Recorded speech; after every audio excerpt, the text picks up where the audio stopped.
যেই বঙ্গ মার্কেট আপনার পিছনেই, এটা এখান থেকে 2-1 মিনিটের রাস্তা, রাত 3টার পরে সেখানে আগুন ধরে।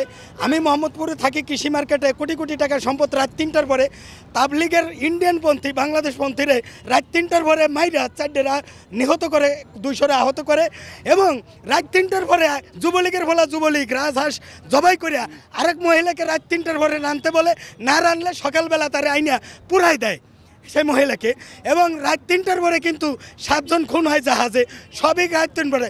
একজন খুনি হাসিনা রাত 3টার পরে উনি তাহাজ্জুদের জন্য জাগেন। তো জাগার পরে কি তাহাজ্জুদ পড়েন এই জাতি জানে উনি কোন ধরনের তাহাজ্জুদ পড়েন। ওনার তাহাজ্জুদ হলে সচিবালয়ে আগুন দেওয়া। এখানে মিনিমাম 10 কোটি টাকা কোনো আওয়ামী লীগের দোসরকে দেওয়া হয়েছে রয়ের মাধ্যমে, যে তুই সারা জীবনে পাবি কত 1,50,00,000, আর তুই 10 কোটি পাবি, তোর চাকরি বাকরির দরকার নাই, তুই এখানে এই কামটা করে দে, হাসিনাও ফিরে আসুক, হ্যাঁ রাজার মেয়ে রাজা আবার জনগণরে দিবে সাজা। এই হলো শেখ হাসিনার প্ল্যান।